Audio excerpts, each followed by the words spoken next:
श्री प्राणनाथ की जय। बोलिए श्री सतगुरु महाराज की जय। बोलिए श्री निजानंद स्वामी की जय। समस्त सुंदर साथ की जय। वंदो सतगुरु चरण को करूं सुप्रीम प्रणाम। अशुभ हरण मंगल करन धनी श्री देव चंद जी। श्री प्राणनाथ निज मूलपति। श्री महराज सुनाओ। तेज कुंवर श्यामा युगल जित पल पल कर। प्रिया जित पल पल कर। प्रथम लागू दो चरण को। धनिये न छुड़ाइयो। लाख तली लालेड़िया। मेरे जीव के ही जीवन। इन पाँव तले पड़ी रहूं। धनी नजर खोलो बातू। पलना वालू निरखो नेत्रे। मेरे जीव के ही मेरे जीव के ही।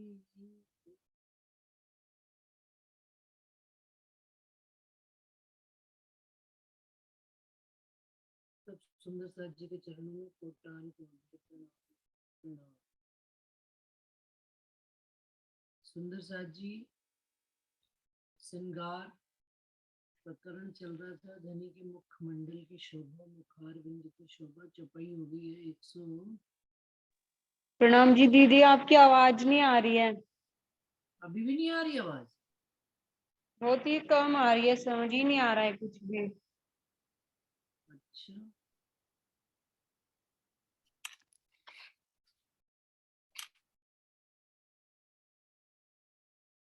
देखो मैं फोन पे अटेंड करके लगाती हूँ। फोन पे अगर तुमको आवाज सुनाई देगी तो फिर फोन पे चालू कर। रिकॉर्डिंग तो इसको करनी है ना वीनू को।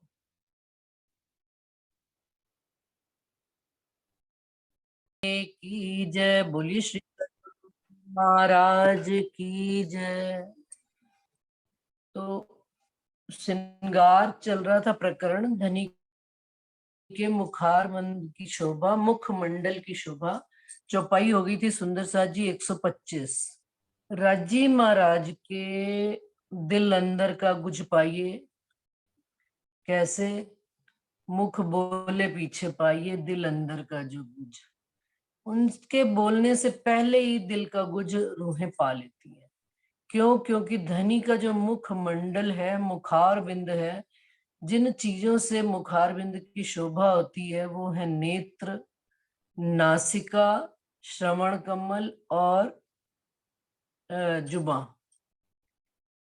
तो नैनों के लिए भी कहा गया है, देखो नैना नूर जमाल जो रूहों पे संकुल। रूहें धनी के नैनों से एक रस जब हो जाती है तब पता लगता है कि धनी से कैसे धनी के नेत्र हमारे प्रति संकुल दृष्टि से हमको देख रहे हैं, कैसे धनी हमको प्यार भरी नजर से देख रहे हैं। और धनी केवल और केवल इश्क ही देते हैं। ये तो पिंड और ब्रह्मांड के जो हमारे बीच में पर्दा आया पड़ा है, इससे हटकर धनी के नजरों से जुड़ जाए जब, तो हमें दिल के अंदर के गुजराज भी धनी के मिलते हैं।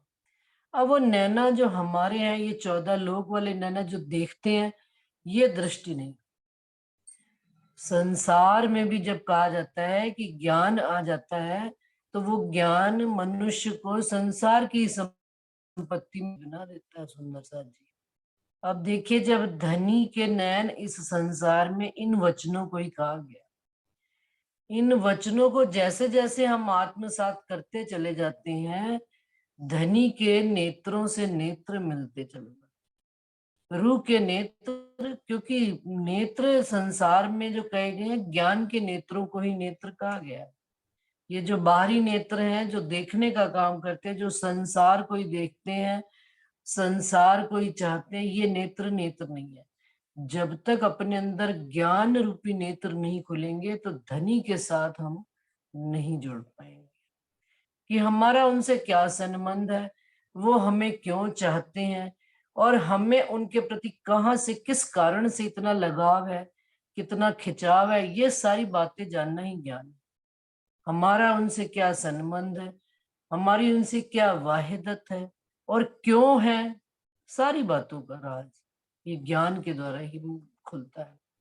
और ज्ञान भी, जो प्रेम भी, जो ज्ञान भी कहा गया है, किसका मूल कहा गया? प्रेम का मूल। प्रेम से ही, प्रेम ज्ञान को मूल, ऐसा चरण आता है उसमें परिक्रमा में, कि मुख्य रूप से हम रूहों को धनी से प्रेम और इश्क है, संबंध की गहराई है,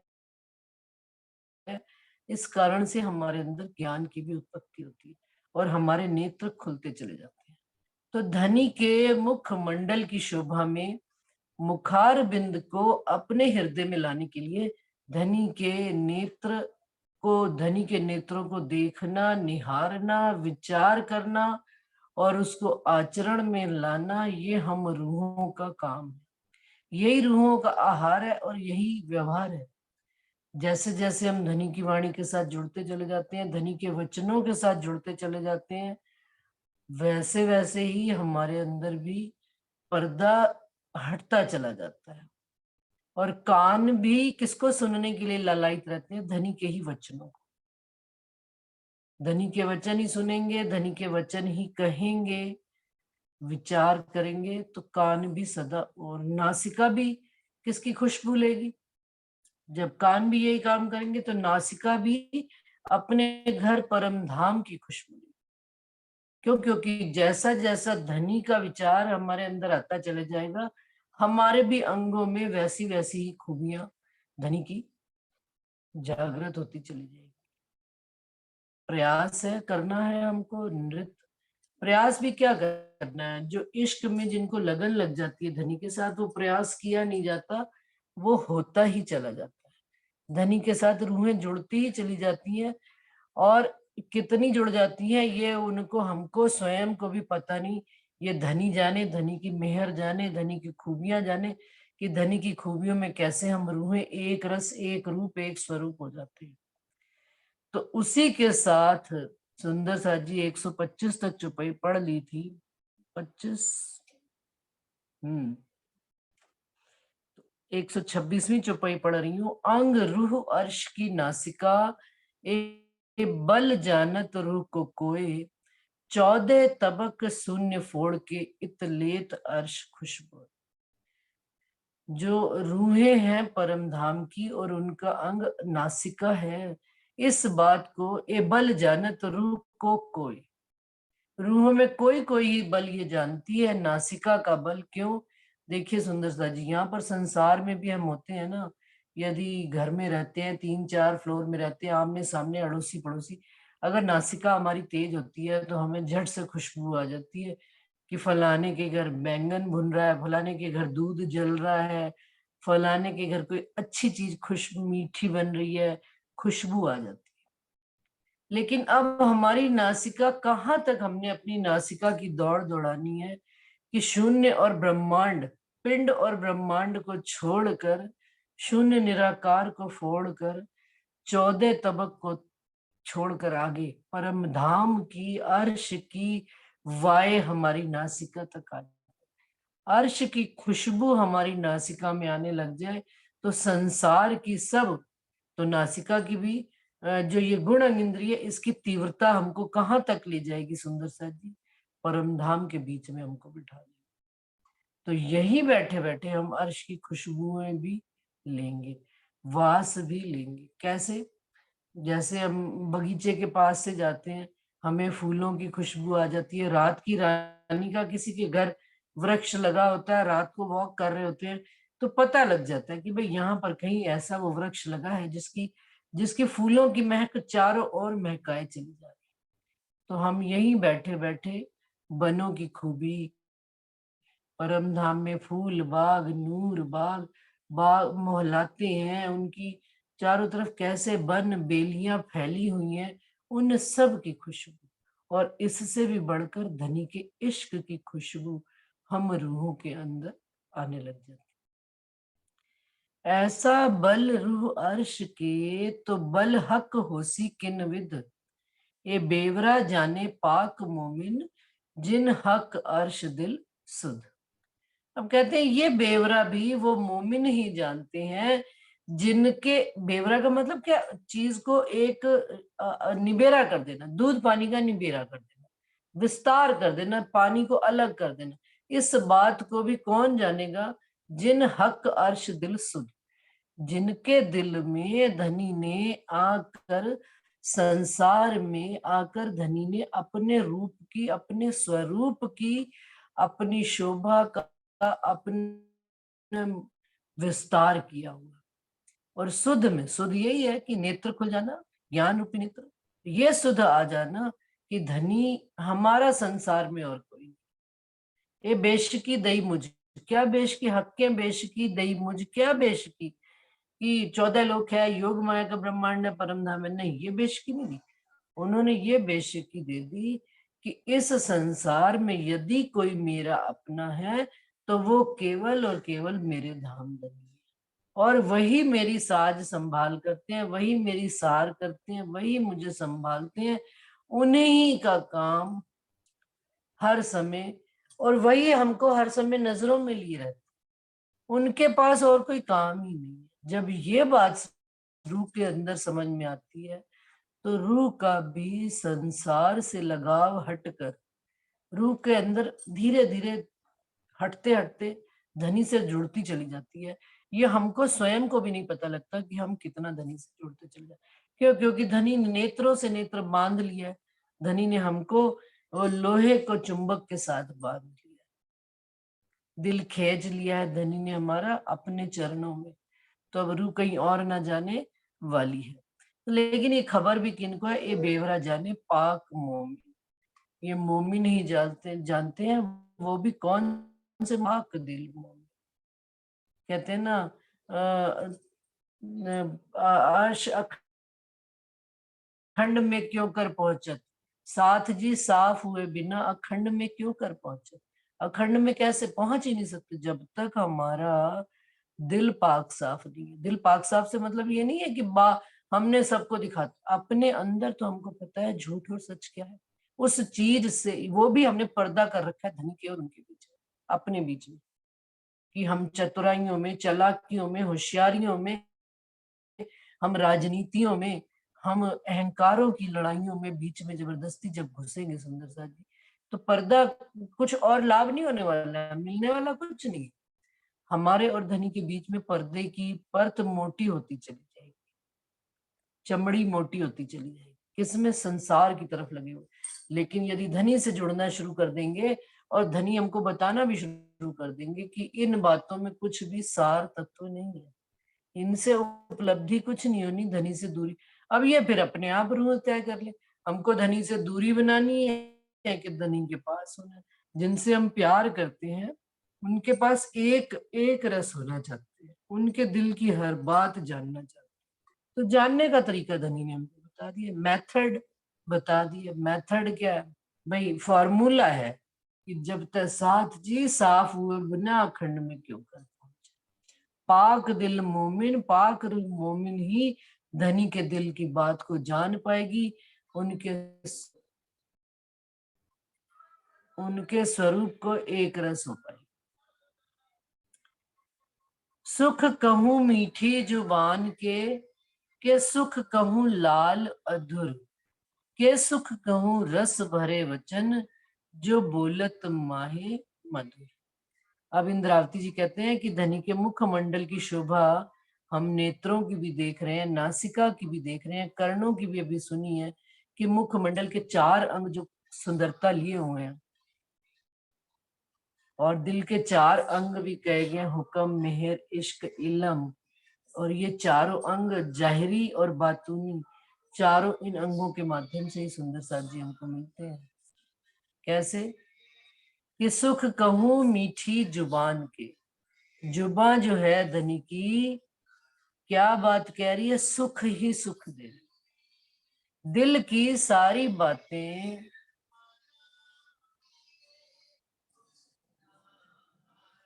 दिल के मुख, जो दिल में जैसा जैसा बाहर होता है, जैसा दिल में है धनी के, बिल्कुल वैसा ही उनके मुखमंडल में भी शोभित हो रहा है। नेत्रों में इश्क हो रहा है, नासिका में हो रहा है, और जुबां भी धनी की मीठी बात कह रही है। क्यों? क्योंकि दिल में उनके इश्क ही इश्क का स्वरूप है। तो कहते हैं कि सुख कहूं लाल अधूर, कि मैं धनी के, मैं इंद्रावती जी कहते हैं मैं धनी के अधूर देखूं लाल, कि धनी के मुख से मीठी जुबां आते हुए जो वो बात आ रही है, जो वो वचन आ रहे हैं, मैं उनको देखूं के सुख कहूं रस भरे वचन। और जो वो बात आ रही है धनी की, जो वचन आ रहे हैं मीठे रस से भरे हुए, जो बोलत माहे मधुर, जो मीठे वचन बोल रहे हैं धनी, और उन उन वचनों से जो हमको सुख मिल रहा है। इंद्रावती जी कहती है मैं किसको देखूं, ये जाहिरी शोभा अधरों की देखूं, उन वचनों को देखूं, या उन वचनों से जो सुख मेरे को मिलता है उनका मैं विचार करूं। दो माहो माहे जब बोलही तब मीठे कैसे लगे, एक जाहिरी सुंदरता और फिर ऊपर से उनके दिल की शोभा, दिल के जो भाव हैं वो शब्दों में बांध कर उनको व्यक्त करना। तो कहते हैं दो माहो माए हैं जब बोलही तब मीठे कैसे लगत, कोई रूह जाने अर्श की जित हक हुक्म जागृत। जहां पर ये बात भी वही रूह जान सकती है, जित हक हुक्म जागृत। जहां पर धनी बैठे तो हुए, धनी तो दिलों को अर्श तो सब किया ही हुआ, 12,000 मोमिनों के दिल को किया हुआ, सिंधी में ही बात आती है। लेकिन खबर कहाँ है? जहां पर सुध है, और जहां सुध है वहां पर क्या है? वहां पर हुक्म जागृत होकर बैठा हुआ। जागृत हुक्म हमको धनी के साथ, धनी के स्वरूप, धनी की शोभा, धनी के वचनों से जोड़ रहा है। हुक्म भी जागृत होकर बैठा है। हुक्म किस लिए? इसलिए नहीं कि संसार के कामों को कराने के लिए, संसार में हमारी मान शान शोभा को बताने के लिए नहीं। हुक्म का काम केवल एक है कि रूह को धनी से जोड़े रखना। प्रणाम रूह जी। को, प्रणाम जी। मीटिंग चल रही, मीटिंग में प्रणाम जी।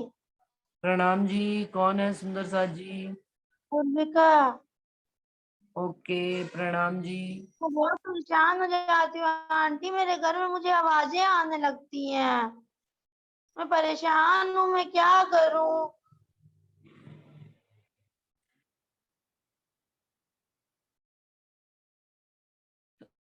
कहा दो माहो माहे जब बोलही तब मीठे कैसे लगत, कोई रूह जाने अर्श की जित हक हुक्म जागृत। हुक्म जागृत होकर, अलर्ट होकर, धनी के जो चार अंग अभी दिल के बोले थे, चार अंग कि हुक्म इलम मेहर और इश्क इलम हुक्म मेहर, तो हुक्म दिल में जागृत होकर बैठा हुआ है धनी। और ये चारों स्वरूप धनी के ही है देखा जाए तो, हुक्म का स्वरूप भी धनी का ही स्वरूप है, लेकिन जागृत होकर बैठा हुआ है। रूहों को अपने घर की सारी बात हमको यहाँ पर समझ में आए, क्योंकि यहाँ पर और कोई काम नहीं है, हमको धनी के स्वरूप की पहचान कराने का ही काम है, अपने लिए, अपनी आत्म को।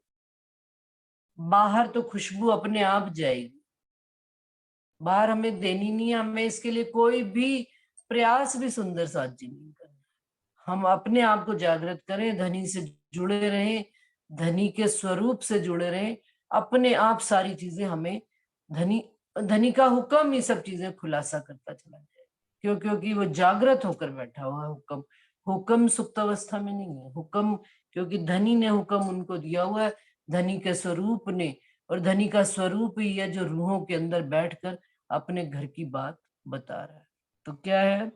जानो के जोबन चढ़ता ऐसे नित देखत नौतन, गुण पख अंग इंद्रियां बढ़ता नूर रोशन। जिस प्रकार युवा अवस्था में यौवन बढ़ता चला जाता है, 16 साल की उम्र में यौवन है, 18 साल में उसका कुछ यौवन की और ही खूबसूरती है, और 20 साल में, 21 साल में, 25 साल में, तो कहते हैं यौवन कैसे बढ़ता चला जाता है। संसार से एक मिलान करके बात कर रहे हैं। जिस प्रकार से चंद्रमा की, चलिए ये तो संसार की बात है, चंद्रमा की बात करें तो चंद्रमा का नूर कैसे शरद पूनम की रात में, और पूनम की रात में भी कहते हैं 14 का चांद जो होता है उसकी खूबसूरती और ही तरह की होती है देखने की। तो वो चांद की जब चंद्रमा बढ़ता चला जाता है, उसकी खूबी, उसकी रोशनाई संसार में खूब बढ़ने लग जाती है। इसी प्रकार से धनी के मुखारविंद के अंगों से जैसे जैसे हम जुड़ते चले जाते हैं, तो कहते जानो के जोबन चढ़ता ऐसे नित देखत नौतन। धनी के अंगों की खूबियां और बढ़ती चली जाती, 1 से 2, 2 से 4, 2, 4 से 8, 8 से 16, 16 से 32, 32 से 64, एक एक करके धनी के, हमारे अंदर भी धनी के गुणों की शोभा का हमको एहसास होता चला जाता है। और ऐसे नित देखत नौतन, और रूहें यही बैठे बैठे जागृत हुक्म के माध्यम से नित्य नौतन सुखों को प्राप्त करती हैं। गुण पख अंग इंद्रियां बढ़ता नूर रोशन। और जो परमधाम की गुण पख अंग, जो 25 पक्ष हैं, और जो हमारे शरीर के भी पक्ष हैं, गुण इंद्रियां हैं, बढ़ता नूर रोशन, सब में धनी का रोशनाई नूर बढ़ता चला जाता है। धनी के अंदर तो बढ़ ही रहा है, लेकिन जागृत हुक्म जो हमारे अंदर आया बैठा है वो हमें धनी के गुणों से परिचित कराता चला जा रहा है, धनी के पक्षों से परिचित कराता चला जा रहा है। और जैसे जैसे हम धनी के स्वरूप को जानते चले जाते हैं तो हमें क्या पता लगता है, हर अंग में रोशनाई रोशनाई। और उस चरण कमल के, अभी तो ये तो मुखार बिंद की शोभा है सुंदर सा जी, धनी ने वर्णन किया है, धनी के चरण कमल के नख के नूर का एक किरण भी यदि आ जावे हमारे अंदर तो पूर्ण प्रकाशित कर देती है। जिस प्रकार एक पूर्ण बंद कमरे में, इतना बंद कमरा कि जहां पर कुछ भी नहीं, रोशनी का जरिया ही नहीं, पूर्ण अंधकार हो जाए, और उसके अंदर कहाँ नजर रहती है कि कहीं से प्रकाश को ढूंढे, और अचानक झिर्री में से प्रकाश की एक किरण आए तो अपने अंदर अंधकार मिट जाता है। ये व्यवहार की बात है, करके देखिए सुंदर सा। जब भी लाइट चली जाती है रात में या दिन में, कभी दिन में नहीं, रात्रि में, गहन अंधकार की रात्रि में, और खिड़कियां दरवाजे सब बंद हो, तो किधर दौड़ता है, जिधर से प्रकाश आ रहा है, वो मार्ग होता है हमारा बाहर निकलने का।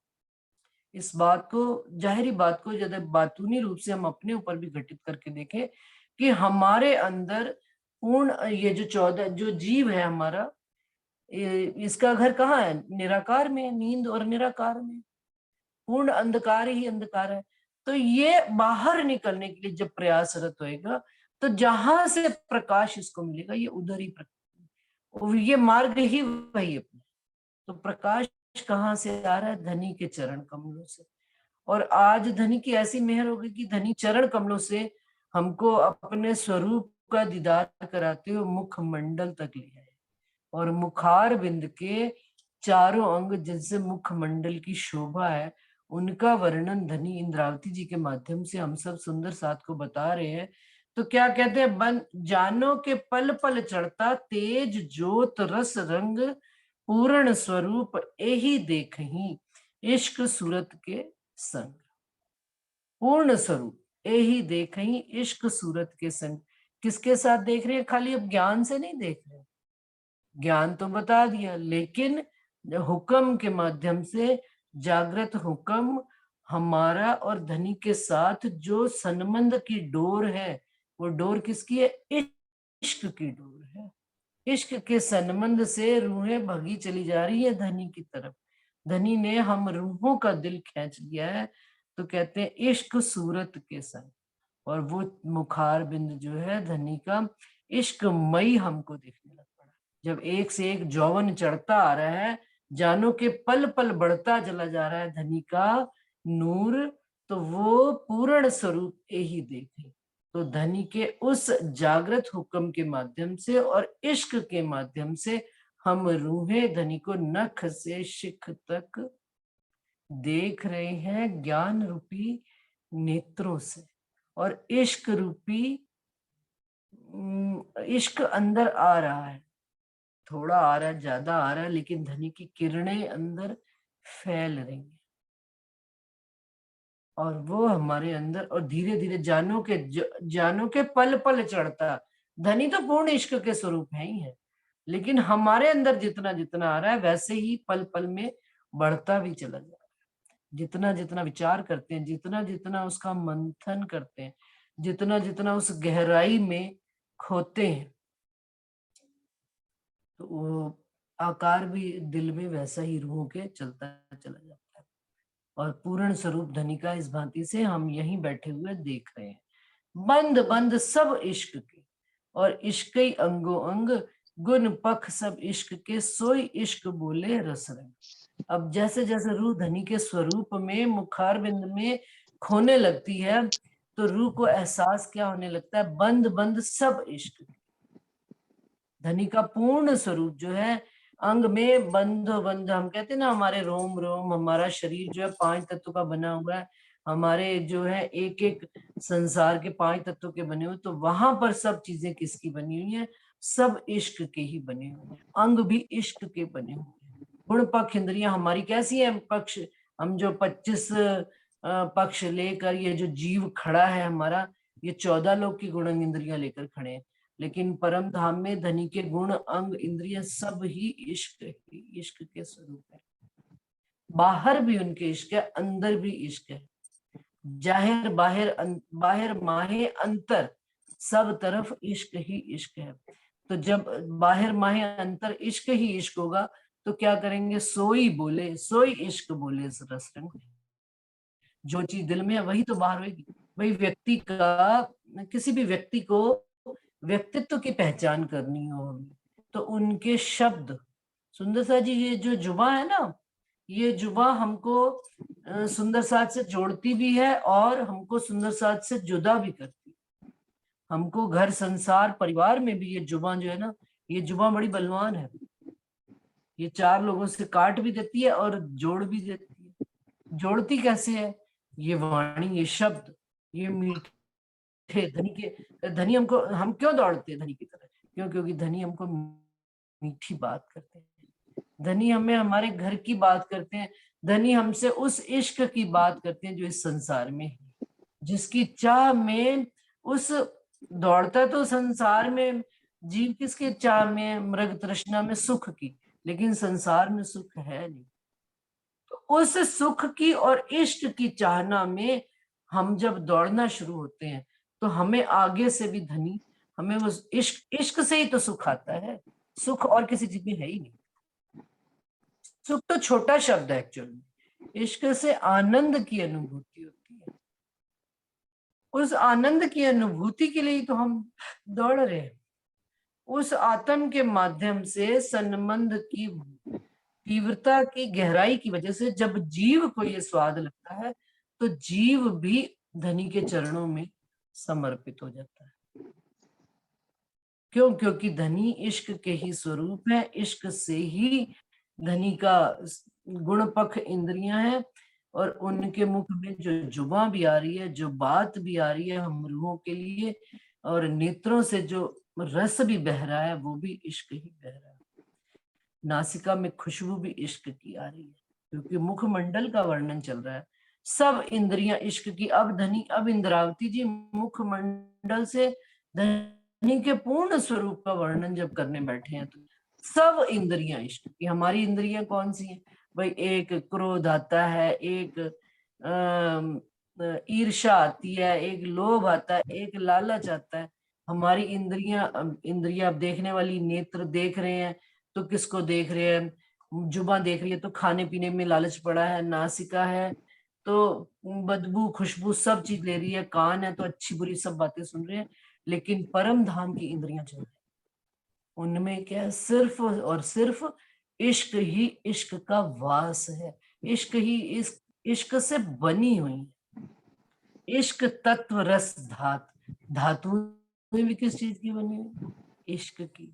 और जो रस भी बह रहा है हमारे अंदर, यहाँ पर जो रस बहता है, ब्लड बह रहा है शरीर में, कहते हैं जीवित है, बह रहा है, लेकिन परम धाम में क्या बह रहा है, इश्क ही इश्क बह रहा है। पिंड प्रकृति सब इश्क की। अब ये जो हमारा 14 लोक का पिंड है, ये जो 5 तत्व का पिंड है, 14 तबक का ब्रह्मांड है, ये सारे 5 तत्व के बने हुए हैं। लेकिन वहां पर जो पिंड है परम धाम में, धनी का पिंड शरीर आकार आकृति लिए हुए हैं, वो किसकी है, इश्क ही इश्क की है। और प्रकृति भी उनकी सब इश्क की है। इश्क भीगे अंग गात, उनके अंगों में इश्क से ही भीगे हुए। जिस प्रकार से हम नदी में चले जाएं, उतर जाएं, तो कोई भी अंग, जो कोई भी वस्त्र, सुंदर सा जी देखिए आप, भीगे बगैर नहीं रहता है। अंत वस्त्र भी जो होते हैं सब भीग जाते हैं, अंत वस्त्र के अंदर भी शरीर के अंग भी भीग जाते हैं। होता है कि नहीं होता, कि हम नदी में उतरे तो हम क्या लेंगे, भाई मेरा पजामा बच जाए, चलो पजामा भी भाई पैरों से उतरे हैं तो ये ऊपर वाला हिस्सा बच जाए, नहीं, ऐसा नहीं होता, पूर्ण ही भीग जाते। तो धनी का स्वरूप ही इश्क का बना हुआ है, तो कहते हैं उनके अंगों में इश्क ही इश्क से भीगा हुआ उनका स्वरूप है। बात विचार सब इश्क की। अब बातूनी रूप से कि उनके अंदर जो सोच चलती है, विचार चलता है, हमारे अंदर कितनी नेगेटिविटी कितनी पॉजिटिविटी, जो विचार चलते हैं वो किसके चलते हैं, सब इश्क के चलते हैं। इश्क ही गान इल्म, और उनके अंदर गाना भी किसका चलता है, इश्क का गाना चलता है। यहाँ पर दुनिया में कितने तरह के गाने चलते हैं, दुख के गाने, प्रेम के गाने, हास्य गाने, उनके अंदर जितने रस है ना, केवल सब इश्क के। यहाँ पे 9 रस, कितने 9 रस है, अलग अलग तरह की चीजें दिखाते हैं, करुणा रस, विरह रस, ये रस, वो रस, विभत्स रस, क्रोध रस, लेकिन धनी के अंदर जितने रस हैं केवल और केवल इश्क के ही हैं। और इलम भी उनके अंदर किस चीज का है, इश्क का ही, उनको इलम का ही है।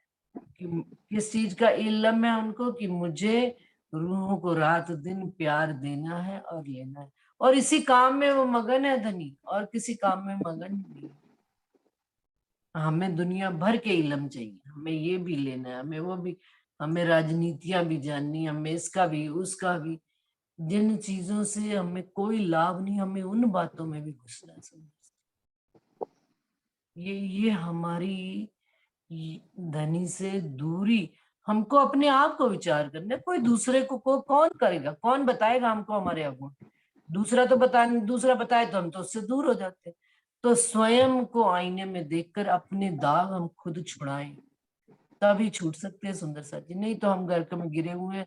इलम हमें सिर्फ और सिर्फ, मुझे तो जहां तक ये बात समझ में आती है, इसी बात के लिए कि धनी से जुड़े और अपने अवगुण और गुणों से भ्रमित ना हो, और अवगुणों में अपने आप को गिरा ना ले, दोनों ही चीजों से निकल कर धनी से जुड़े। यही इलम कहता है। अंग क्यों कहूं इन जिमिए एता भी कह तुकम। इंद्रावती जी कहती है अब इस संसार के अंगों के बारे में क्या कहूं, ये तो हम सब जानते ही हैं। तो लेकिन धनी अपने हुक्म से ये बात